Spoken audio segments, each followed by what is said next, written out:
Have you ever wondered why you make irrational decisions even when you believe you're being completely logical?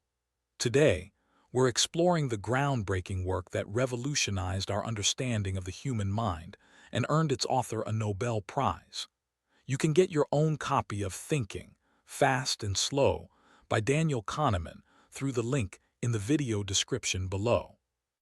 Our minds operate through two distinct systems that shape how we think, decide, and act in our everyday lives. System 1 is fast, intuitive, and emotional, while System 2 is slow, deliberate, and logical.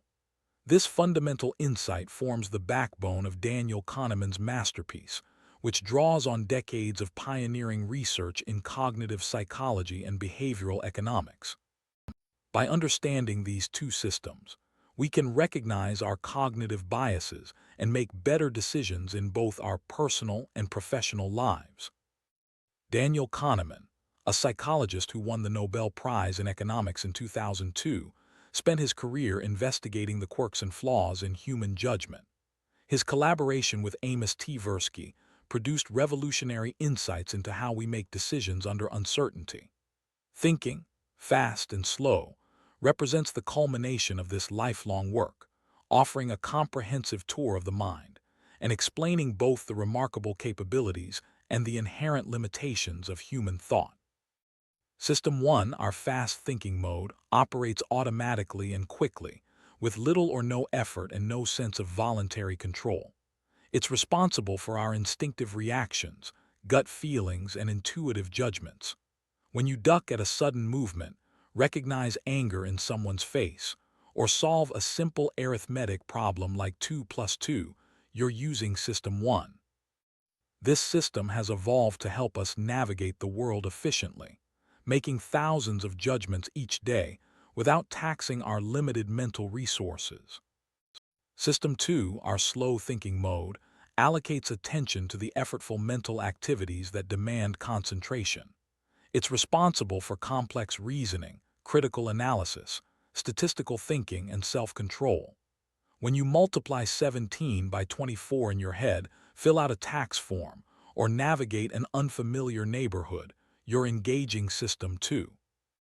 This system is what we typically associate with the conscious, reasoning self that has beliefs, makes choices, and decides what to think about and what to do. The relationship between these two systems is more complex than simple fast versus slow processing. System 1 continuously generates impressions, intuitions, and feelings that become the main sources of the explicit beliefs and deliberate choices of System 2. When all goes smoothly, System 2 adopts the suggestions of System 1 with little or no modification. However, when System 1 encounters difficulty or detects a potential error, it calls on System 2 to provide more detailed and specific processing to solve the current problem. While this division of labor between the two systems is highly efficient, it's also prone to systematic errors in specific circumstances. System 1 has biases and cannot be turned off, leading to predictable errors in judgment when unchecked by System 2. However, engaging System 2 requires effort and energy that our brain naturally tries to conserve. This conservation often leads us to accept the quick, intuitive answers provided by System 1 without proper scrutiny. One of the most compelling insights in the book is how our brains are constantly seeking coherence. System 1 automatically tries to construct a coherent interpretation of what's happening around us, even when information is limited or ambiguous. This drive for coherence leads to what Kahneman calls WISATI. What you see is all there is. We tend to make judgments based solely on the information that's readily available to us, often neglecting what we don't know. This cognitive tendency explains many of our judgment errors and biases. Consider the following example that Kahneman presents. A bat and ball cost $1.10. The bat costs $1 more than the ball. How much does the ball cost? If you quickly answered 10 cents, you've fallen victim to System 1's intuitive but incorrect response. The correct answer is 5 cents, since if the ball costs 5 cents and the bat costs $1 more, or $1.05, the total is $1.10. This simple problem demonstrates how our intuitive system 1 can lead us astray, and why careful, deliberate system 2 thinking is sometimes necessary. Kahneman introduces numerous cognitive biases throughout the book. One of the most significant is the anchoring effect, our tendency to rely too heavily on the first piece of information encountered the anchor when making decisions. For example, when negotiating the price of a house, the initial listing price serves as an anchor that influences all subsequent offers, regardless of whether that initial price accurately reflects the home's value. The availability heuristic is another crucial bias. We tend to judge the likelihood of events based on how easily examples come to mind. For instance, after hearing news reports about a plane crash, many people temporarily overestimate the danger of flying, simply because dramatic and recent events are more available to our memory. This bias explains why we often overestimate the likelihood of rare but dramatic events, like terrorist attacks, while underestimating more common but less newsworthy risks, like heart disease. Loss aversion represents perhaps one of Kahneman's most influential discoveries. Through extensive experiments, he and Tversky demonstrated that people feel the pain of losses more intensely than they feel the pleasure of equivalent gains. Specifically, losses hurt about twice as much as gains feel good. This asymmetry explains many seemingly irrational behaviors, from why investors hold onto losing stocks too long, to why homeowners refuse to sell their homes at a loss, even when it would be financially rational to do so. The endowment effect is closely related to loss aversion. We tend to value things more highly simply because we own them. In one famous experiment, participants who were randomly given a coffee mug demanded significantly more money to sell it than others were willing to pay to acquire the same mug. This bias affects everything from how we value our possessions to how we cling to ideas and beliefs once we've adopted them. Overconfidence represents another significant bias in human judgment. Most people believe they are above average in most domains, from driving ability to social skills, a statistical impossibility.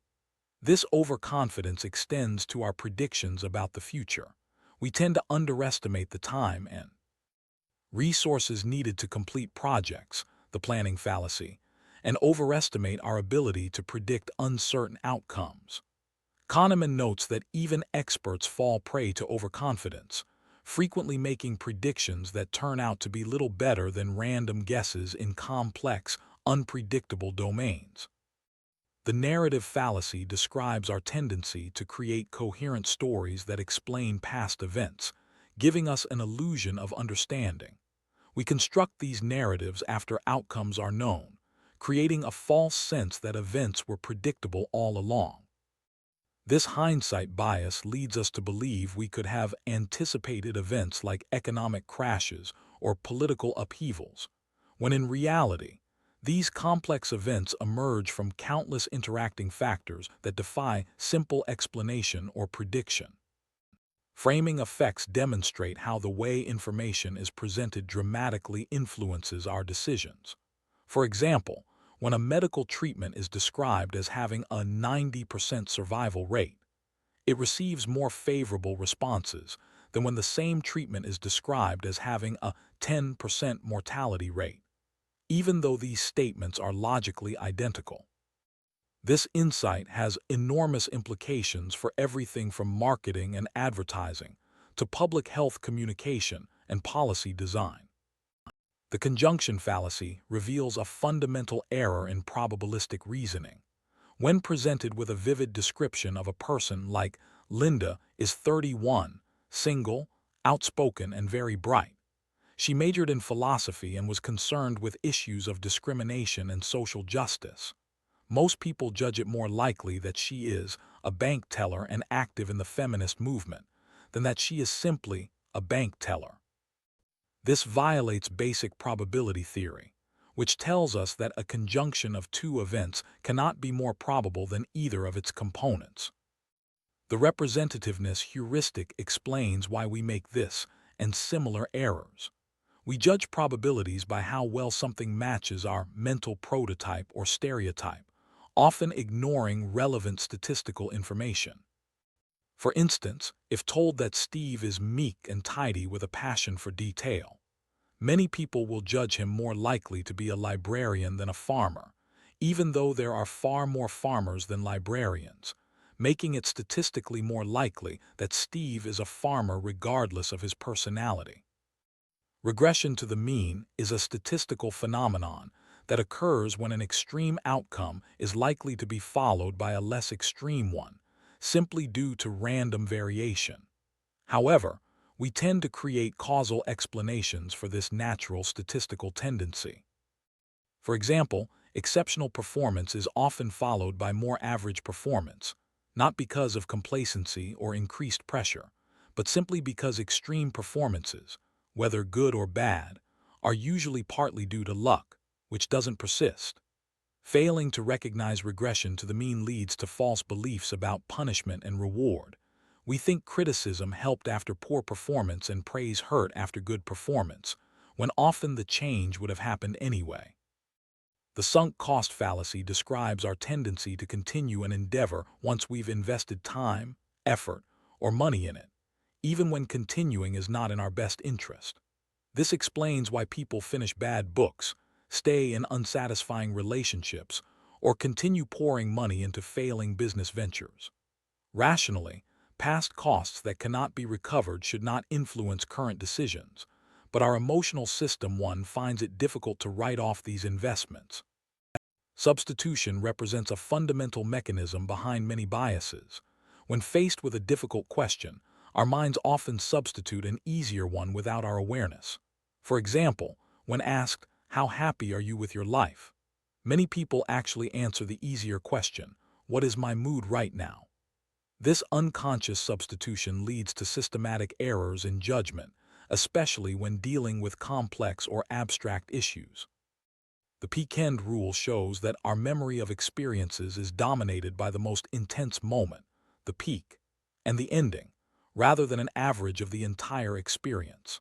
For instance, patients' memories of painful medical procedures are primarily determined by the maximum pain they experienced and how the procedure ended, not by the total amount of pain or the procedure's duration. This insight has profound implications for how we should design experiences to maximize remembered satisfaction. Experienced utility versus remembered utility highlights a critical distinction in how we evaluate our lives. Our actual moment-to-moment experiences, experienced utility, often differ markedly from how we remember and evaluate those experiences later, remembered utility. Surprisingly, it's remembered utility that drives our future choices, not the actual experience. This explains why we might choose to repeat an objectively more painful experience if it ended better than a less painful alternative. The focusing illusion is captured by Kahneman's observation that nothing in life is as important as you think it is when you're thinking about it. When we focus on a particular factor, like income or location, we tend to overestimate its impact on our overall happiness or satisfaction. This explains why we often mispredict what will make us happy in the future. We focus too much on a few variables while neglecting the many other factors that will influence our well-being. Two selves, the experiencing self and the remembering self, represent different aspects of our consciousness. The experiencing self lives in the present and knows only the present moment. The remembering self keeps track of the story of our life and makes decisions based on those memories. Remarkably, these two selves often diverge in their evaluations. What makes the experiencing self happy may not satisfy the remembering self, and vice versa. Most of our decisions serve the remembering self, sometimes at the expense of many hours of experience. Prospect theory, for which Kahneman won the Nobel Prize, represents a revolutionary alternative to traditional economic models of decision-making.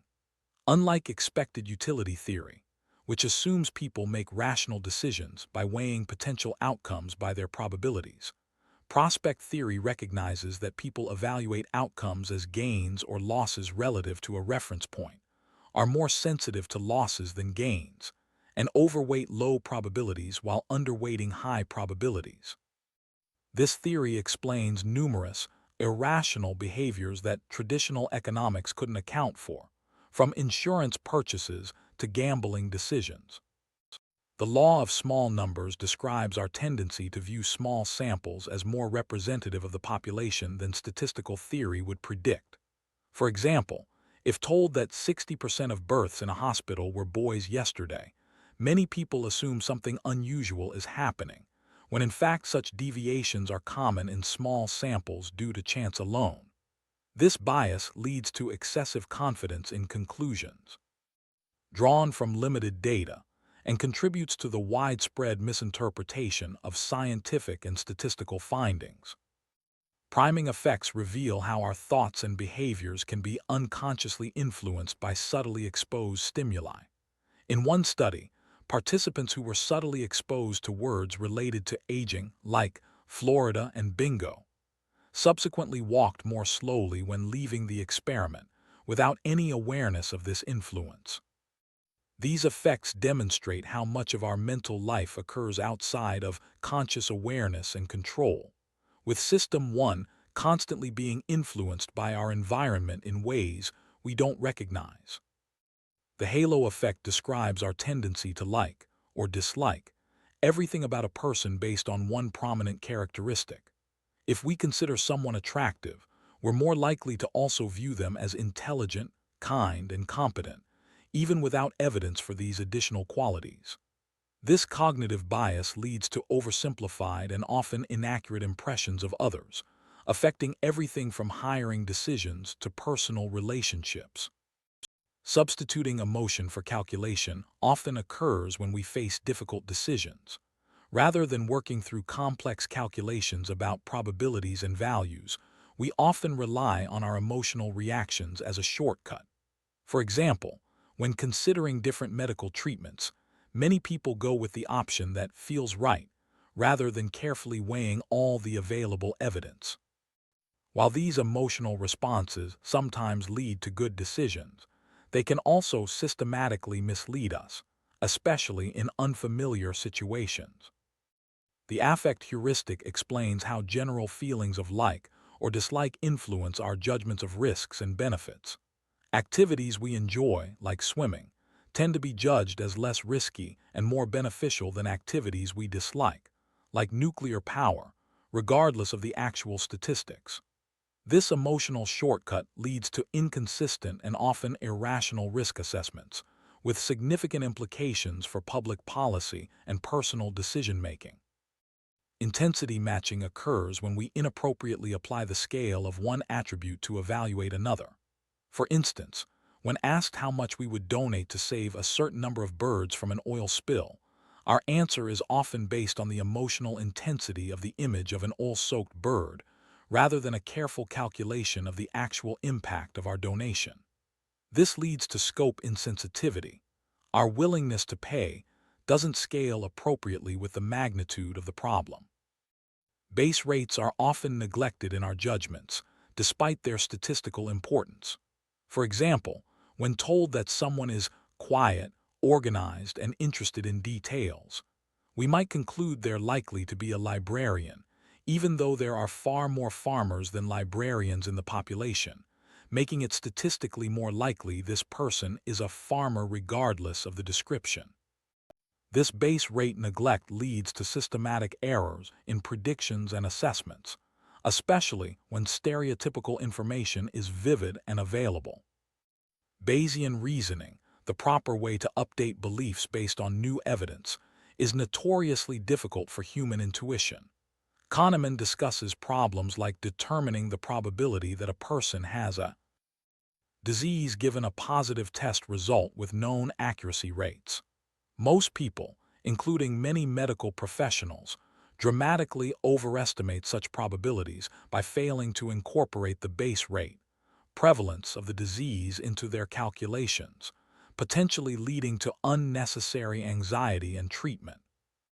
Causality versus statistics highlights how our minds are naturally attuned to causal explanations rather than statistical thinking. We prefer stories about why things happen to abstract statistical patterns. This preference leads us to see causality where there is only coincidence and to construct explanations for random fluctuations. Understanding this tendency is crucial for properly interpreting data in fields from medicine to finance to social policy. Expert intuition develops when experts learn to recognize familiar patterns through extensive practice with good feedback. Chess masters can glance at a board and immediately see promising moves, not because of some mysterious insight, but because they've internalized thousands of patterns through years of deliberate practice.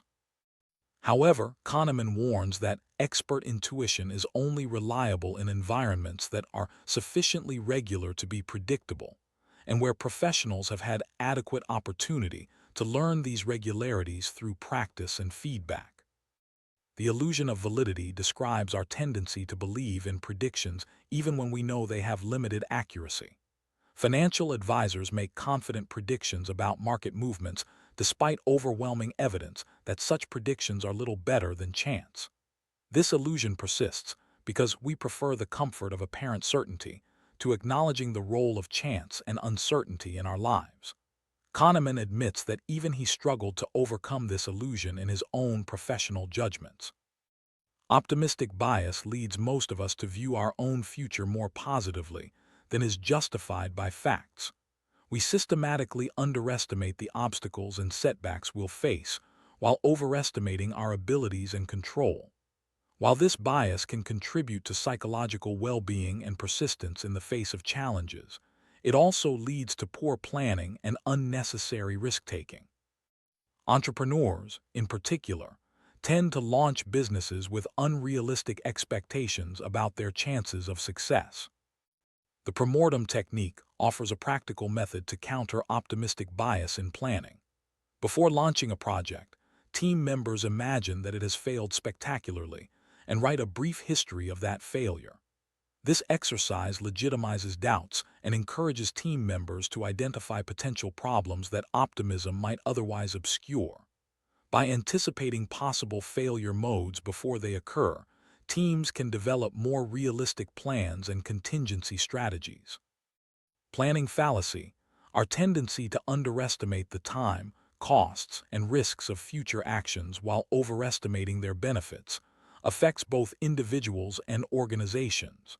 Major projects routinely go over budget and beyond deadlines, not because of unforeseen circumstances, but due to systematic underestimation at the planning stage. Kahneman suggests using reference class forecasting, looking at outcomes of similar completed projects, rather than constructing scenarios from scratch to generate more realistic plans. The narrative fallacy describes our limited ability to look at sequences of facts without weaving an explanation into them. The explanatory stories we create are simple, concrete, and assign a larger role to talent, stupidity, and intentions than to luck. They focus on a few striking events and give no role to the countless events that failed to happen. This tendency makes us believe we understand the past, which implies we can predict and control the future. However, this understanding is largely an illusion. Hindsight bias, our tendency to believe we predicted events before they occurred, distorts our memory of what we actually thought before the outcome was known. Once we know an outcome, we immediately begin to rationalize why it was predictable all along. This "I knew it all along" effect makes it difficult to evaluate the quality of past decisions and impedes our ability to learn from experience. To combat hindsight bias, Kahneman recommends keeping a decision journal that records your rationale and expectations before knowing outcomes. The outside view versus the inside view represents two fundamentally different approaches to forecasting. The inside view focuses on the specifics of the case at hand and constructs scenarios based on plans and obstacles.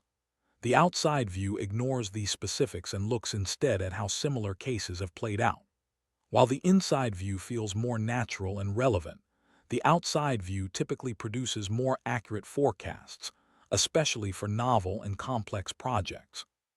Kahneman strongly advocates for incorporating the outside view in decision-making processes. Intuitive predictions tend to be overconfident and overly extreme. When asked to predict a student's performance based on limited information, most people make confident predictions that don't adequately account for the imperfect correlation between the available evidence and the outcome being predicted. Kahneman recommends a corrective procedure. Start with an intuitive estimate, estimate the correlation between your predictors and the outcome, and then move your initial prediction toward the average outcome based on the strength of the correlation. The illusion of understanding and the illusion of validity are particularly problematic in the financial industry. Fund managers and financial analysts make confident predictions about market movements and stock performance, despite overwhelming evidence that these predictions have little accurate value. The industry persists in these practices partly because they serve functions beyond accurate prediction. They provide reassurance to anxious investors and generate fees for financial institutions, regardless of their predictive validity. Formulas often outperform expert judgment in domains from medicine to personnel selection. Simple algorithms that combine a few relevant factors according to a rule consistently make more accurate predictions than human experts who have access to the same or even more information. This superiority of mechanical prediction holds even when the formulas are derived from the expert's own judgments. The key advantage of formulas is their consistency. They avoid the noise and irrelevant influences that affect human judgment from case to case. Risk policies versus case-by-case decisions highlights a fundamental tension in decision-making. When facing risky choices case by case, loss aversion and narrow framing often lead to overly cautious decisions. By contrast, evaluating multiple similar decisions as a single policy tends to produce more rational, risk-neutral choices. Organizations can improve decision quality by shifting from case-by-case evaluations to broader risk policies that maximize long-term value. Bernoulli's error, as Kahneman calls it, was the assumption in traditional utility theory that the utility of wealth depends only on the amount of wealth, not on changes relative to a reference point. Prospect theory corrected this by recognizing that people evaluate outcomes as gains or losses from a reference point, with losses looming larger than gains. This insight explains numerous behaviors that traditional economics considered irrational, from why investors hold losing stocks too long to why taxi drivers work fewer hours on high-earning days.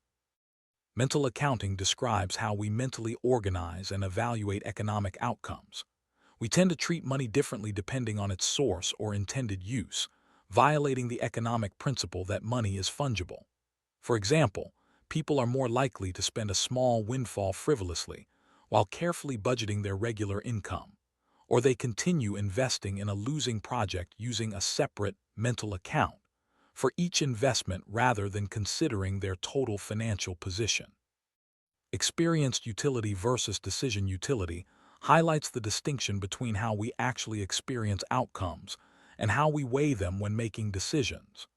Decision utility, which drives our choices, is more heavily influenced by loss aversion, peak-end evaluations, and relative comparisons than by the actual utility we experience. This explains why we often make choices that don't maximize our experienced well-being. The focusing illusion explains why we often mispredict how different life circumstances will affect our happiness. When contemplating a change, like moving to California for better weather, we focus disproportionately on the factor we're considering, weather, while neglecting the many other factors that will remain constant and continue to influence our well-being, work stress, commute, relationships. This leads to the general bias that nothing in life is as important as you think it is when you're thinking about it. The distinction between experienced well-being and evaluative well-being captures two fundamentally different aspects of happiness. Experienced well-being refers to moment-by-moment feelings of pleasure or pain, while evaluative well-being refers to one's overall satisfaction with life when reflecting upon it. Surprisingly, factors like income and health often have different effects on these two aspects of well-being, with some factors improving life satisfaction without necessarily increasing daily pleasant experiences. The remembering self versus the experiencing self represents one of Kahneman's most profound insights. The experiencing self lives each moment sequentially, with no ability to maintain or evaluate a record of those experiences. The remembering self constructs stories from selected moments and dominates when we think about our lives. Remarkably, these two selves can arrive at drastically different evaluations of the same experience, with significant implications for how we make decisions about our future. Duration neglect shows that our evaluation of past experiences depends little on their length. In experiments with painful medical procedures, patients' retrospective evaluations were primarily determined by the peak intensity of pain and how the procedure ended, not by how long it lasted. This explains paradoxical findings, where adding a period of diminishing pain to an already painful experience improved retrospective evaluations, even though it increased the total amount of pain experienced. The peak-end rule and duration neglect together explain why we often make choices that don't maximize our total experienced utility. Since we remember and evaluate experiences based primarily on their most intense moment and how they end, rather than their total or average quality, we may choose experiences with better endings over those with better overall experiences. This insight has implications for how we should design experiences, from vacations to medical procedures, to maximize remembered satisfaction. Life satisfaction and the focusing illusion explains why predicting the impact of life changes on happiness is so difficult. When asked how a specific factor, like income or disability, affects happiness, we focus attention on that factor, exaggerating its importance. In reality, adaptation and attention allocation ensure that most life changes have a smaller impact on daily happiness than we predict. Most of life goes on independently of whatever we happen to be thinking about. Noise versus bias distinguishes two types of errors in judgment. Bias represents systematic deviations from accuracy that consistently occur in a particular direction. Noise represents random variability in judgments that should be identical. While much research and organizational effort focuses on reducing bias, Kahneman argues that noise, inconsistency between judges or within the same judge at different times, is often an equally significant and less recognized problem in professional judgments, from medical diagnoses to judicial sentencing. Two systems in conflict explains many of our cognitive errors and biases. System 1 operates automatically and quickly, while System 2 requires effort and attention. When System 2 is busy or depleted, we're more likely to go with System 1's intuitive but sometimes erroneous judgments. This conflict explains why we're more likely to make impulsive decisions when tired or under cognitive load, and why seemingly irrelevant factors like hunger can influence important judgments like parole decisions. Cognitive ease versus cognitive strain influences how we process information. Information presented in clear fonts, simple language, or rhyming phrases feels easier to process and is therefore more likely to be judged as true. This explains why marketing messages often use simple, rhythmic slogans and why familiar political claims seem more credible than novel ones, regardless of their actual validity. Our System 1 unconsciously equates processing fluency with truth and reliability. Associative coherence describes System 1's remarkable ability to construct coherent interpretations from limited information. Given a few words or images, our minds automatically generate a context and story that connects them. This tendency helps us make sense of a complex world, but also leads us to see patterns where none exist and to construct coherent narratives from random or ambiguous data. This explains phenomena from superstitious beliefs to conspiratorial thinking.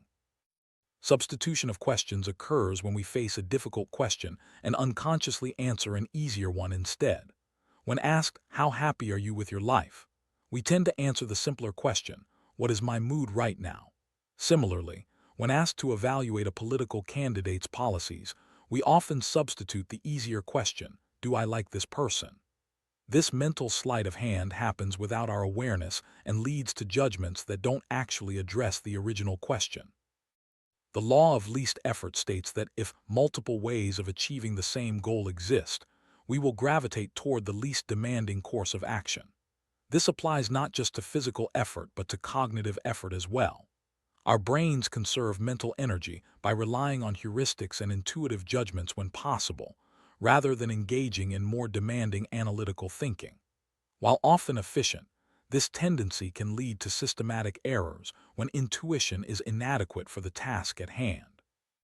Thinking and language reveals how our thoughts are deeply influenced by the language we use. The framing of options or questions in different terms can lead to dramatically different responses, even when the underlying logic is identical. For example, describing a medical procedure as having a 90% survival rate versus a 10% mortality rate significantly affects people's willingness to undergo it, despite these being logically equivalent statements. This sensitivity to framing highlights the limited rationality of our decision-making. The distinction between econs and humans represents Kahneman's critique of traditional economic theory. Classical economics assumes people are rational agents, econs, who consistently maximize utility based on stable preferences and perfect information processing. Behavioral economics, by contrast, recognizes that real humans have fluctuating preferences, limited attention and computational capacity, and are strongly influenced by context and framing. Understanding these limitations is essential for effective policy design and personal decision-making. Choice architecture, a concept developed by Kahneman's colleague Richard Thaler, recognizes that how options are presented significantly influences which one's people select. Default options are particularly powerful, as most people stick with whatever is presented as the standard choice. This insight has led to nudge policies that preserve freedom of choice while encouraging better decisions through thoughtful design of the choice environment, from retirement savings plans to organ donation systems. Rational agent models versus behavioral economics highlights a fundamental shift in economic thinking. Traditional economics assumes rationality and builds complex mathematical models on this assumption. Behavioral economics, informed by Kahneman's work, recognizes systematic departures from rationality and incorporates these into more psychologically realistic economic models. This shift has profound implications for everything from financial regulations to healthcare policy. Limited attention and cognitive bandwidth explains why poverty and scarcity impair decision-making. When basic needs are unmet or resources are scarce, mental bandwidth becomes occupied with immediate concerns, leaving less cognitive capacity for long-term planning or complex decisions. This insight challenges traditional views that poor decisions cause poverty, suggesting instead that poverty itself can impair decision quality, creating a potential poverty trap. Hedonic adaptation describes our tendency to return to a relatively stable level of happiness despite major positive or negative life events. We quickly adapt to new circumstances, whether wonderful or terrible, with our day-to-day happiness reverting toward our personal baseline. This explains why lottery winners aren't permanently happier, and why people with severe disabilities often report higher life satisfaction than others would predict. Understanding adaptation can help us make better decisions about which life changes are worth pursuing. The distinction between wanting versus liking highlights a fundamental disconnect in human motivation. What we want, desire, isn't always what we like, enjoy, yet our decisions are driven more by wanting than liking. For example, We might strongly desire wealth, status, or certain possessions, believing they'll make us happy, yet find they provide less pleasure than anticipated once obtained. This insight can help us make choices that better align with what truly enhances our experienced well-being. Miswanting describes our tendency to want things that won't actually make us happy and to not want things that would improve our well-being. This occurs because we overestimate the hedonic impact of certain acquisitions or achievements while underestimating adaptation and the impact of less obvious factors like daily social interactions or commute times. By recognizing miswanting, we can redirect our efforts toward choices more likely to enhance our actual well-being. The distinction between emotional well-being and life evaluation emerged from Kahneman's large-scale studies of happiness. Emotional well-being, day-to-day experiences of joy, stress, sadness, etc., is influenced by different factors than life evaluation, overall satisfaction with one's life. Income, for instance, correlates strongly with life evaluation at all levels, but only improves emotional well-being up to about $75,000 annually in 2010 dollars. Beyond this threshold, more money improves how people think about their lives without improving how they actually experience their days. The stranger to ourselves insight recognizes that we often have limited understanding of our own minds and motivations. Our explanations for our behaviors and preferences are often post hoc rationalizations rather than accurate accounts of our mental processes. This occurs because much of our mental life happens through System 1's automatic processes, which operate outside of conscious awareness. Accepting this limitation can foster humility and a greater willingness to test our assumptions about ourselves. Overcoming biases is challenging but possible with the right approach. While Kahneman acknowledges that simply knowing about biases rarely prevents them, since they arise from automatic System 1 processes, he suggests several strategies.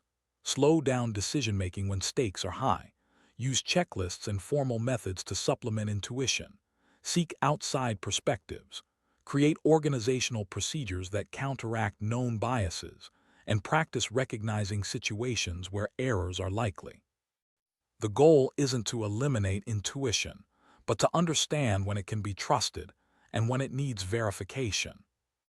A profound implication of Kahneman's work is that we are strangers to ourselves in many ways. The experiencing self lives in the moment but keeps no records and cannot be consulted about past experiences. The remembering self maintains the story of our life, but is subject to numerous biases and distortions. Our explicit beliefs about what makes us happy often diverge from what actually enhances our moment-to-moment experience. By recognizing these limitations in self-knowledge, we can make more thoughtful choices about how to allocate our most precious resources, time and attention. Throughout Thinking, Fast and Slow, Kahneman maintains a tone of humility, frequently acknowledging that he himself falls prey to the very biases he describes, despite decades of studying them. This humility reflects a core insight. Awareness of cognitive biases doesn't immunize us against them. Rather than seeking perfect rationality, Kahneman encourages a more modest goal: learning to recognize situations where intuition is likely to mislead us and developing procedures and habits that can help compensate for our cognitive limitations. The practical implications of Kahneman's research extend far beyond individual decision-making. His work has influenced fields as diverse as medicine, improving diagnostic procedures; law, understanding juror biases; business, enhancing strategic decisions; finance, explaining market anomalies; public policy, designing more effective interventions; and ethics, recognizing cognitive influences on moral judgments. By revealing the systematic patterns in human error, Kahneman has provided tools for designing environments and institutions that work with human psychology rather than against it. In the final analysis, Thinking, Fast and Slow offers not just insights into how our minds work, but also a vision of how we might improve our thinking and decision-making. While perfect rationality remains beyond our reach due to cognitive limitations, we can achieve a form of bounded rationality by understanding the strengths and weaknesses of our two systems of thinking. By knowing when to trust our intuitions and when to engage in more careful analysis, we can make better choices in an increasingly complex world.